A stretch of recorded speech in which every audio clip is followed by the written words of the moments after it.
भैया एक तरफ ओशो ने इतना सुंदर विज्ञान भैरव तंत्र एक्सप्लेन किया, एक तरफ संभोग से समाधि, इतना कॉन्ट्रोवर्शियल क्यों? मैंने संभोग से समाधि पढ़ी नहीं है, लेकिन ओशो को समझने के लिए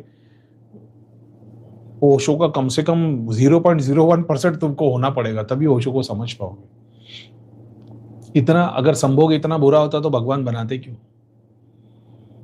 ओशो ने तो ये बताया कि संभोग को जो सबसे बुरा बता दिया गया है वो बहुत ग्रेट चीज है, अगर उसको समझने की कोशिश करो तो।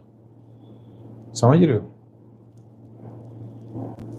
क्या सिर्फ अच्छे पॉइंट्स ले और बुरे पॉइंट्स इग्नोर करे? नहीं, जो बुरे पॉइंट्स को समझने की कोशिश करो। अभी एग्जाम्पल के तौर पर बच्चे लोग, पेरेंट्स, बॉस, बच्चे लोग को हटा देना, ठीक है?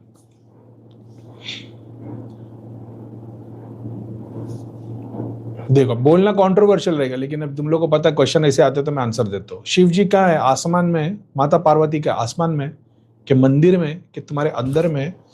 समझ रहे हो? अब इसके बाद वाली लाइन, तुम पैदा कैसे हुए? माँ बाप की एक प्रक्रिया से।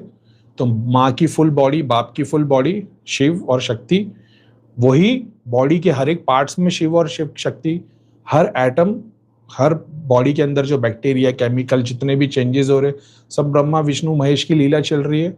तो जो माँ बाप की प्रक्रिया है जिससे तुम पैदा होते हो, वो भी तो शिव और शक्ति का एक स्वरूप है। जो यूड़ी बताई गई है वो भी शिव शक्ति का स्वरूप है। समझ रहे हो? तो उसके लिए उतना डीप उतरना पड़ेगा तुम्हारे को।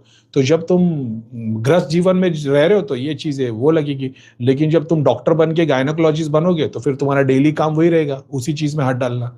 समझ रहे हो? तो बस वही पर्सपेक्टिव है कि जब पूरे डॉक्टर बनने को जाओगे, सोर्स में उतरोगे, तो सोर्स में तो फिर यूनिवर्स सब जगह से जवाब देगी भाई। तो वो उस तरीके की बात है।